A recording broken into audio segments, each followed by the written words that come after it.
If you've ever walked into a room and immediately forgotten what you were doing, don't panic. You're not broken.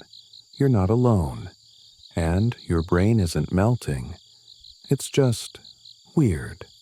Like really weird. And tonight, we're going to talk about it.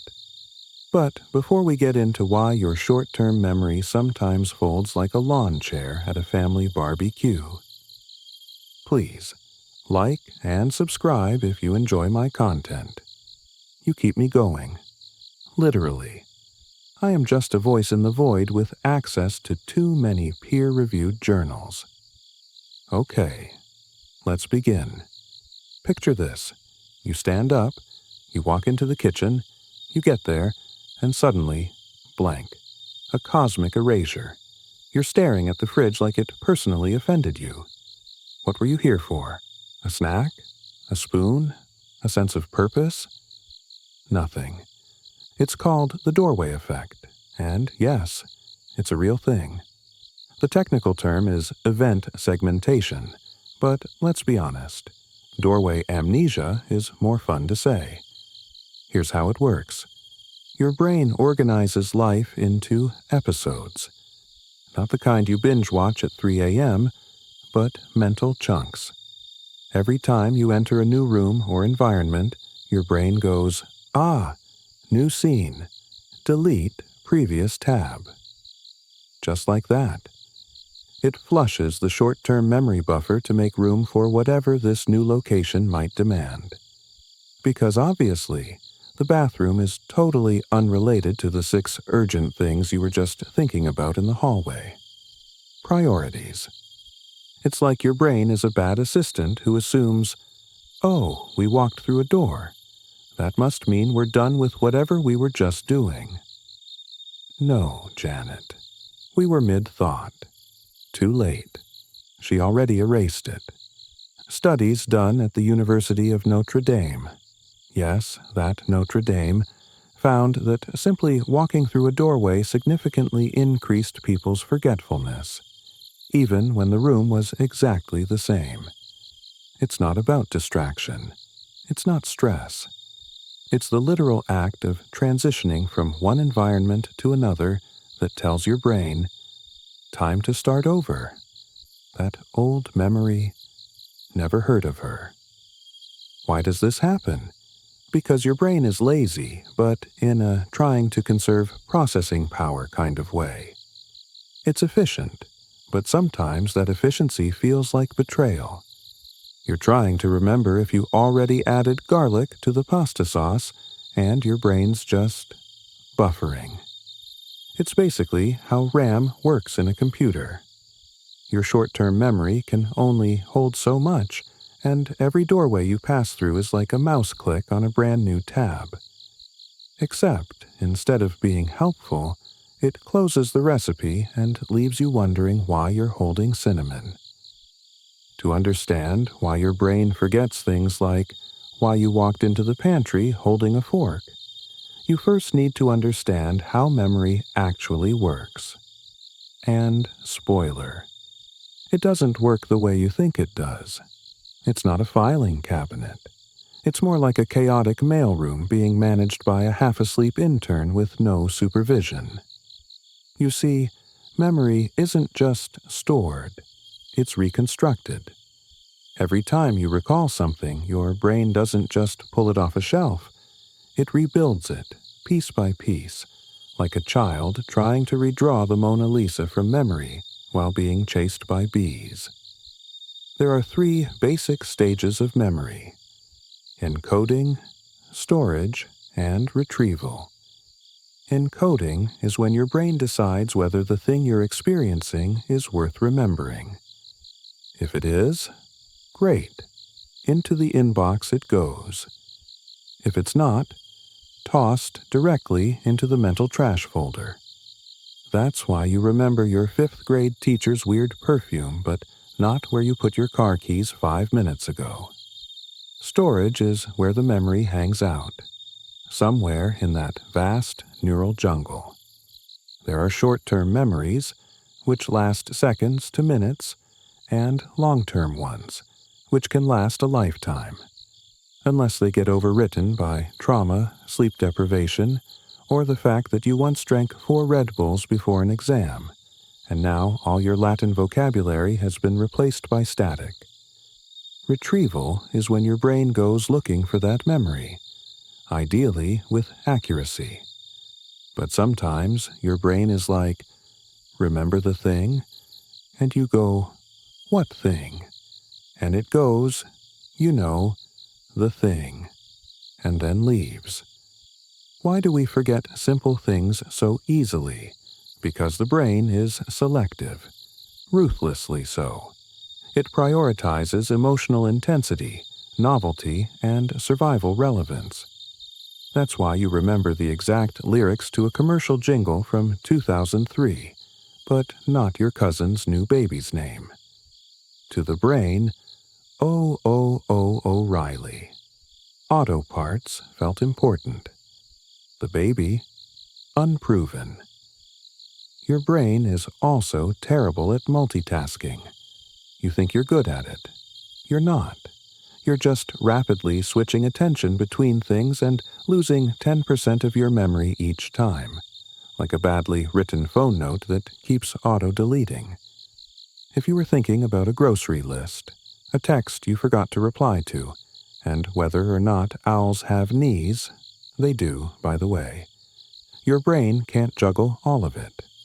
Something gets dropped. And sometimes that something is your entire purpose for being in the room. So, if you've ever stood in the laundry room, holding a shoe and staring at the dryer like it owes you an explanation, just remember. It's not that you're forgetful. It's that your brain is playing favorites. And, apparently, what you needed wasn't as important as remembering the smell of your third-grade classroom or the exact pitch of your phone's default alarm. Bless this deeply flawed organ we call a mind.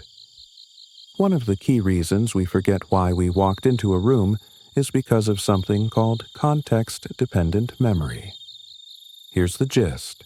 Your brain is extremely into environmental cues.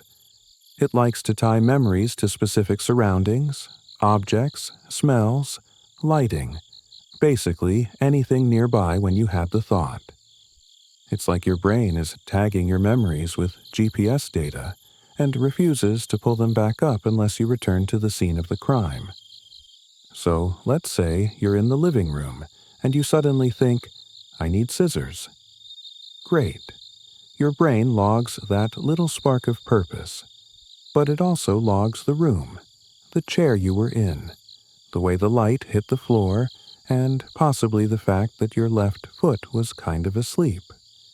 Then you walk into the kitchen, and boom, new lighting, new smells, new textures, new room. Your brain panicked. "We've never been here before. I don't know who you are anymore. You're on your own." That's why, often, if you walk back into the original room, you remember. Not because the scissors were hiding in the couch cushions, though honestly, they might have been, but because your brain suddenly recognizes the scene that matches the memory. This phenomenon is also why you remember random facts during showers, but forget your PIN number at the ATM. One has calming steam and lavender shampoo. The other has fluorescent lighting, a stranger breathing behind you, and the crushing weight of capitalism. The hippocampus, the part of your brain that helps form and retrieve memories, responds strongly to context. It tries to be helpful. It means well. But it's basically like a golden retriever, incredibly loyal, incredibly enthusiastic, and extremely distractible. It's also the reason why some memories are location locked. Ever gone back to a childhood home and remembered entire conversations, smells, or songs you hadn't thought of in years? That's your hippocampus having a full-blown nostalgia meltdown. The context is back, so the memory gets reactivated. like a forgotten file reopening the moment you plug in an old hard drive, and immediately regret looking through your middle school poetry.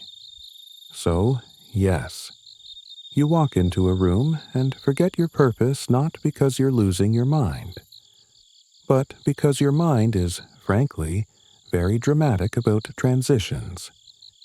It sees a doorway and says, "New chapter."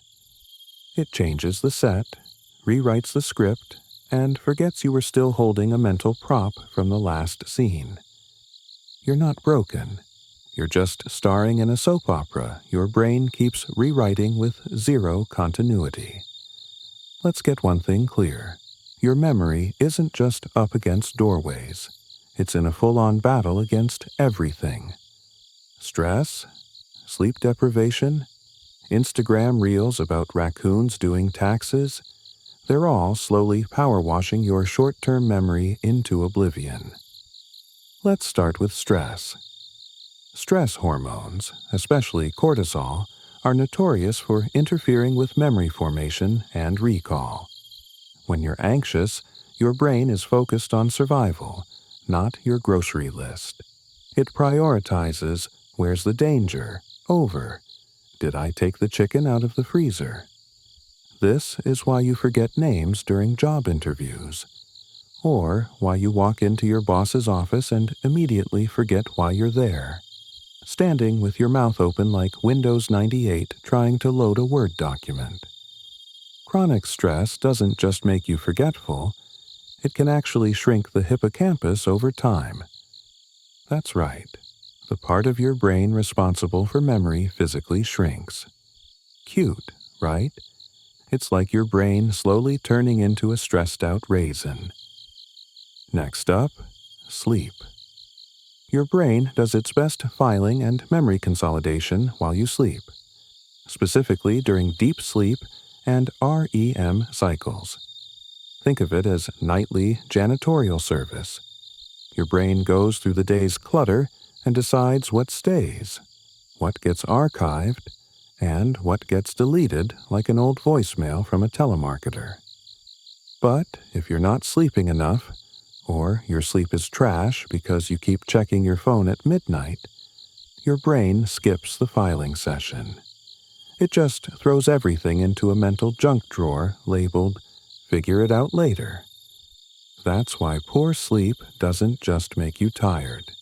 It makes you forget why you opened the fridge while holding a roll of duct tape and a single baby carrot. And now, let's talk about your phone. Oh yes, the glowing rectangle, the pocket casino, the dopamine disco ball. Every ding, buzz, and push notification pulls your attention into micro-distractions. These don't feel big, but each one slices your focus just enough to derail memory formation. You were about to write down your brilliant idea, but then your phone lit up with a text from "Mom, where's the lasagna pan?" And just like that, poof, idea gone. Studies show that even having your phone nearby, not using it, just knowing it exists, reduces cognitive performance. Your brain is essentially whispering, "Hey, your phone's right there. Maybe we're missing something. Could be important. Could be memes." So, when you walk into a room and forget why you're there, sure, the doorway effect is real. But also, you slept 4 hours, had 19 tabs open, checked your phone 74 times today, and your brain is running on caffeine and spite. Give it a break. Your brain is a miracle. A confusing, deeply flawed, occasionally useless miracle. It has 86 billion neurons, but sometimes still can't remember what you were looking for in the laundry room. And that's okay, because in the end, forgetting why you walked into a room is just your brain's way of saying, "Let's go sit down for a minute." So, what can you do about it? You know, besides just standing in doorways quietly panicking like a confused Roomba? Well, it turns out there are ways to minimize those brain blankouts. And yes, some of them sound like you're slowly losing it, but they're scientifically legit. Let's start with one of the weirdest yet most effective tools: talking to yourself out loud. This is called self-directed speech, and researchers have found that it actually helps improve memory and focus. If you say out loud, "I'm going to the kitchen to get my glasses," your brain has a better chance of remembering it after you pass through the dreaded doorway of doom. It's like leaving yourself a verbal post-it note. Except instead of writing it down, you just say it out loud to the empty hallway like a dramatic Victorian ghost. Where are my spectacles? Whence have I come? What is thy purpose, O kitchen? No shame. It works. Another trick: visual anchoring. When you have a thought you want to remember, mentally link it to an object. For example, scissors, kitchen counter, red mug. That way, if you enter a new room and your brain deletes your thought like a vengeful librarian, you can visualize the red mug and jog your memory. Your brain loves patterns and associations. It just needs a little help, like a GPS system for your own neurons. Now, let's talk retracing your steps. Literally. You may have noticed that when you forget something and walk back to where you started, you suddenly remember it. That's not magic. That's context-dependent memory at work. Your brain recognizes the environmental cues of where you had the thought and reactivates the memory. It's like re-entering a video game save point where your brain finally reloads the mission objective. Oh, and this one's unexpected. Chewing gum can improve focus and memory in the short term. Why? No one's totally sure. Some researchers think it boosts blood flow to the brain. Others think it mimics the rhythm of focused attention. Either way, congratulations. You now have a completely science-based excuse to chew peppermint gum while looking for your keys. You're not forgetful. You're neuro-enhanced. Want more? Here's one from the bizarre but real research files. People who imagined themselves walking backward had better memory recall than those who imagined walking forward. Yes, that's real. Scientists made people mentally moonwalk through their own thoughts, and it helped them remember more details. Which begs the question, how did we even discover this?